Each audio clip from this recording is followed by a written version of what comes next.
السلام علیکم دوستو، میں ہوں محمد آصف۔ کسی ملک میں ایک نامی گرامی پہلوان رہتا تھا۔ وہ کشتی لڑنے کے فن میں عالمی شہرت رکھتا تھا۔ وہ کشتیوں کے 360 داؤ جانتا تھا۔ جب کسی کے مقابلے میں آتا، نئے انداز سے کشتی لڑتا اور اپنے حریف کو لمحوں میں چت کر دیتا تھا۔ نو مرد اور نوجوان لڑکے اس سے کشتی لڑنے کا فن سیکھتے اور اس سے فن مہارت حاصل کرتے تھے۔ اس پہلوان کا ایک خاص شاگرد تھا۔ اس نوجوان شاگرد کو اس نے سارے داؤ سکھا دیے، مگر ایک داؤ نہیں سکھایا تھا۔ یہ خفیہ داؤ اس نے اپنے پاس ہی رکھا تھا۔ جسے بلی نے شیر کو سارے کام سکھا دیے، مگر درخت پر چڑھنا نہیں سکھایا۔ وقت گزرنے کے ساتھ ساتھ وہ مشہور عالم پہلوان بوڑھا ہوتا چلا گیا اور اس کا خاص شاگرد کشتی لڑنے کے فن میں مشہور ہو گیا۔ وہ بڑا قومی ہیکل اور بے مثال پہلوان ثابت ہوا۔ اس کی شہرت نے اس میں غرور تکبر پیدا کر دیا تھا۔ ایک دن شاہی دربار میں اس نے بادشاہ کے سامنے اپنی بڑائی بیان کرتے ہوئے کہا، میرے استاد بے شک بزرگی میں مجھ سے بڑا ہے، لیکن کشتی لڑنے کے فن میں نہیں۔ میں کشتی لڑنے میں اس سے زیادہ ماہر ہوں۔ کیا واقعی؟ پہلوانوں کے قدردان بادشاہ نے حیران ہو کر پوچھا۔ حضور، اگر آپ کو یقین نہیں تو بے شک میرا اس سے مقابلہ کرا کے دیکھ لے، شاگرد نے بڑے فخر سے کہا۔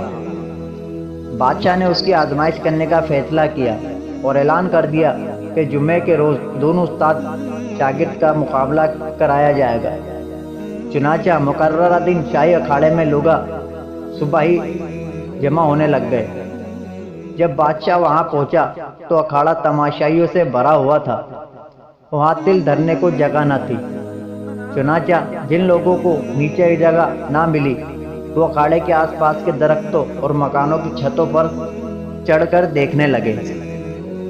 بادشاہ اپنے مصاحبوں کے ساتھ بلند چبوترے پر کرسی نشین تھا۔ بادشاہ نے حکم دیا کہ مقابلہ شروع کیا جائے۔ تب نقارے بجنے لگے۔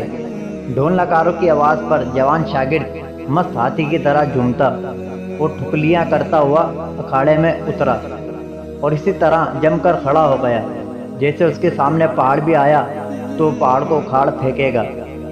بوڑھا استاد اس سے مقابلے کے لیے اکھاڑے میں آیا تو لوگ سوچنے لگے کہ ناتوا اور بوڑھا استاد اپنے دیو ہیکل اور جوان شاگرد کا کیسے مقابلہ کر سکے گا۔ طاقتور شاگرد تو اسے لمحے میں چت کر دے گا۔ پھر استاد اور شاگرد میں کشتی شروع ہوئی۔ استاد نے دیکھا کہ اس کا شاگرد طاقت میں اس سے بھی بہت زیادہ ہے تو اس نے وہی داؤ استعمال کیا جو شاگرد کو نہ بتایا تھا اور اپنے پاس ہی رکھا تھا۔ یہ داؤ شاگرد کو پریشان کر گیا کیونکہ وہ اس داؤ کا توڑ نہیں جانتا تھا۔ چنانچہ وہ بے بس ہو گیا۔ استاد نے اپنے اس داؤ کے ذریعے شاگرد کے پاؤں زمین سے اس طرح اکھاڑے جسے کسی پودے کو جڑ سے اکھاڑا جاتا ہے، اور اٹھا کر زمین پر ایسا پٹکا کہ شاگرد اپنا دفاع نہ کر سکا اور استاد اسے چت کر کے اس کے سینے پر چڑھ بیٹھا۔ استاد کی فتح پر اکھاڑا تحسین و آفرین کے نعروں سے گونج اٹھا۔ بادشاہ نے استاد کو خلعت اور انعام و کرام سے نوازا۔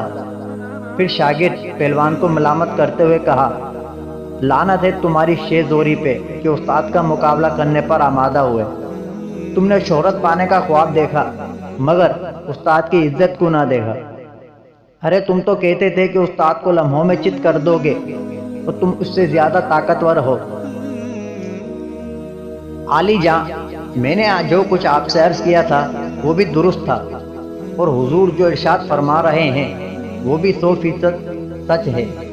شاگرد نے جواب دیا، لیکن میری شکست کی وجہ یہ ہے کہ اس نے ایک داؤ مجھے نہیں سکھایا تھا اور مجھ سے خفیہ رکھا تھا، ورنہ استاد طاقت میں مجھ سے زیادہ نہ تھا۔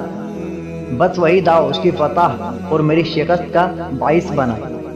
استاد نے ہنس کر کہا، ہاں برخوردار، اسی دن کے لیے میں نے اپنا آخری داؤ تم سے پوشیدہ رکھا تھا اور تمہیں نہ سکھایا تھا۔ داناؤں کا قول ہے کہ دوست کو اتنا طاقتور مت بناؤ کہ جب وہ تم سے دشمنی کرے تم کچھ نہ کر سکو۔ جو چھوٹا اور بے ادب بزرگ سے لڑتا ہے قدرت اسے ایسے گراتی ہے کہ پھر وہ کبھی نہیں اٹھ سکتا۔ ایسے نادان شاگرد کو تیر اندازی مت سکھاؤ کہ وہ تمہیں ہی اپنے تیر کا نشانہ بنا ڈالے۔ دوستو، اس سے ہمیں یہ سبق ملتا ہے، آدمی جس سے علم و ہنر سیکھے اس کا ہمیشہ احترام کرے، استاد کا ادب کرے، کیونکہ بے ادب شاگرد دنیا میں ہمیشہ رسوا ہوتا ہے اور اسے کبھی عزت و مرتبہ حاصل نہیں ہوتا۔